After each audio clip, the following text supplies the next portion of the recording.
Pemirsa, ia menjadi orang nomor 1 di Nusa Tenggara Barat pada usia yang masih sangat muda. Kini sudah 8 tahun dipercaya menjadi gubernur. Kebijakannya banyak diperbincangkan juga menjadi rujukan. Mulai dari menolak impor pangan hingga mempopulerkan wisata halal. Muhammad Zainul Majdi terpilih menjadi gubernur Nusa Tenggara Barat pada tahun 2008 saat masih berusia 36 tahun. Bahkan saat itu memecahkan rekor muri sebagai gubernur termuda. Majdi yang juga dikenal dengan nama Tuan Guru Bajang, saat ini kembali memimpin Nusa Tenggara Barat dengan diusung 7 partai politik. Aktif berorganisasi sejak muda, cucu pendiri Nahdlatul Watan ini meraih gelar doktor dari Universitas Al-Azhar Kairo. Sang Tuan Guru Bajang berhasil melalui ujian di universitas ternama di Mesir itu dalam bidang tahfiz Al-Quran sebanyak 12 juz. Hasil sentuhan kepemimpinannya diantaranya berhasil menurunkan angka kemiskinan dan mendongkrak pariwisata. Sang gubernur juga menggenjot sektor pertanian dengan komoditas jagung sebagai andalannya. Atas inovasi ini, beragam penghargaan berhasil diraih Provinsi Nusa Tenggara Barat, salah satunya juara pertama kategori provinsi dengan laju pembangunan milenium MDGs terbaik.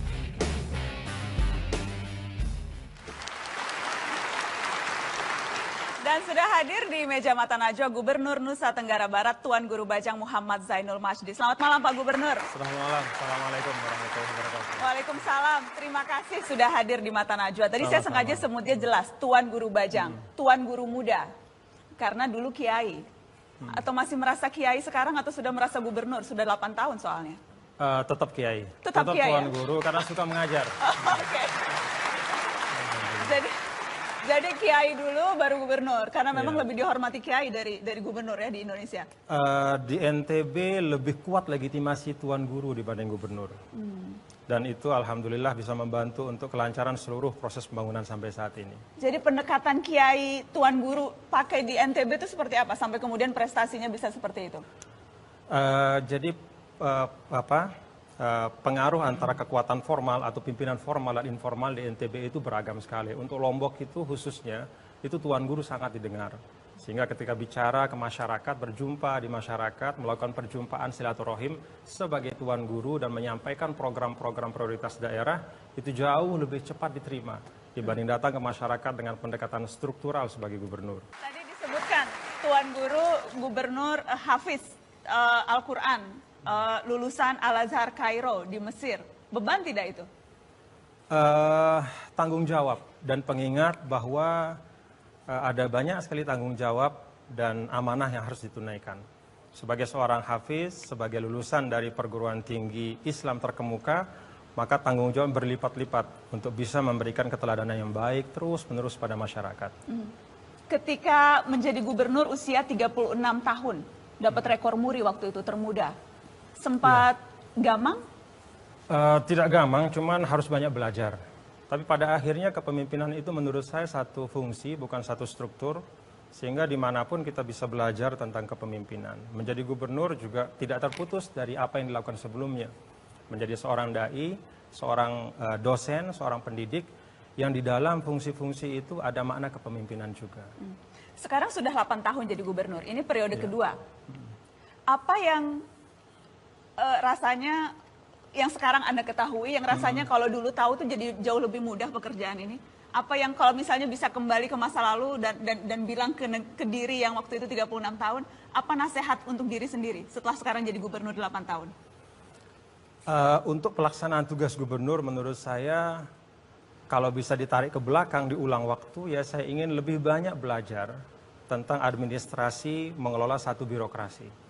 Banyak baca buku tentang itu, karena ketika saya diamanahkan sebagai gubernur, memang saya tidak memiliki background tentang bagaimana menata dan memimpin satu birokrasi. Nah, proses untuk memimpin lembaga eksekutif itu ternyata memang tidak mudah, tapi sekali lagi yang sangat membantu adalah ketika kita berusaha terus-menerus memberikan keteladanan secara konsisten. Itu yang berusaha, sampai sekarang pun itu terus berusaha Anda lakukan? Mudah-mudahan insya Allah.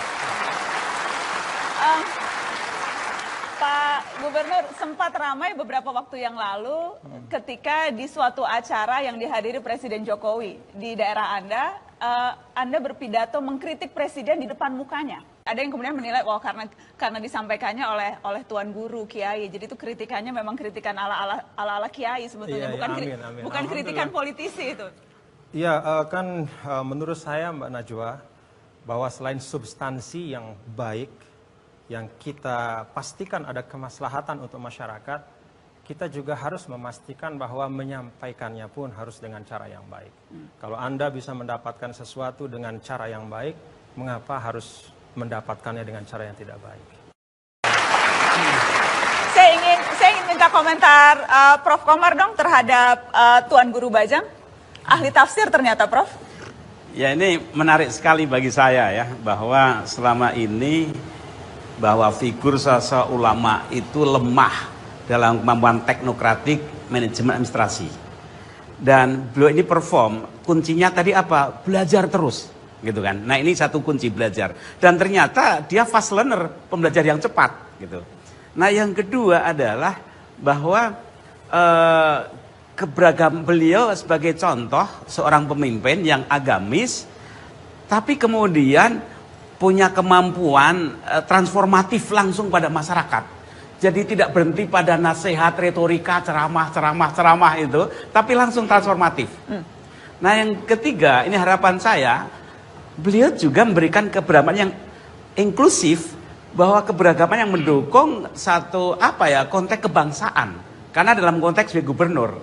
Nah, kalau model-model seperti ini bisa diperbanyak tokoh seperti ini, maka kemudian tema-tema bahwa agama itu rahmat bagi semesta, bahwa agama itu empowering society, ini terwujud.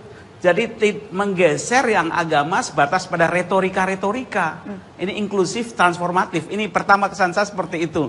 Sebagai orang yang sedikit punya titik singgung background saya. Gitu. Terima kasih. Baik.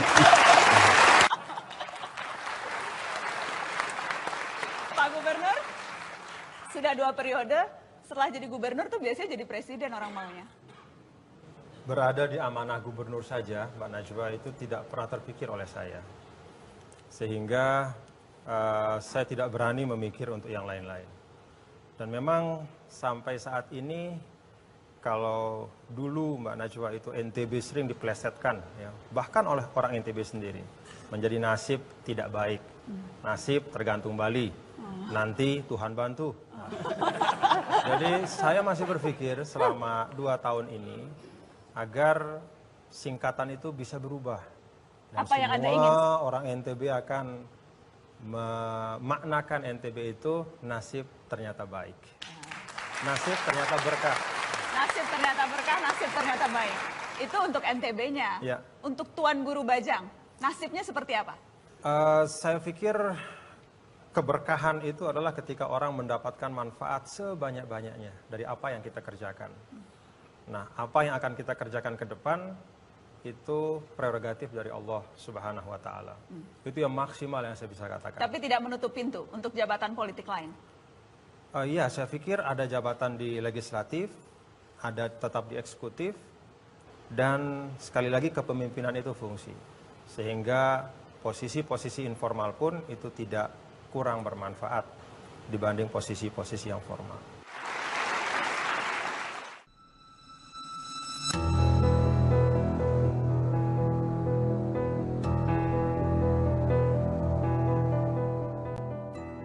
Mutu kepala daerah yang ada adalah cerminan kualitas warga pemilihnya. Tak akan pernah ada kepala daerah ideal tanpa rakyat yang kritis dan terpelajar. Kita perlu pandai-pandai memilih siapa yang berwatak melayani. Pelayanannya nyata dirasakan warga, bukan hanya sensasi pencitraan di media. Melindungi segenap hajat hidup warganya bukan hanya kepentingan bisnis sanak keluarga dan kolega. Kepala daerah yang sibuk hanya menjelang pemilu biasanya hanya transaksional untuk merayu. Jangan berharap ada kepala daerah yang baik dan peduli tanpa keberanian warga untuk membela urusan mereka sendiri. Komandan daerah yang hebat membangun solidaritas, bukan membelah warga dalam politik kelas. Sungguh perubahan nyata ada di daerah. Mereka memancarkan wajah Indonesia yang sebenarnya.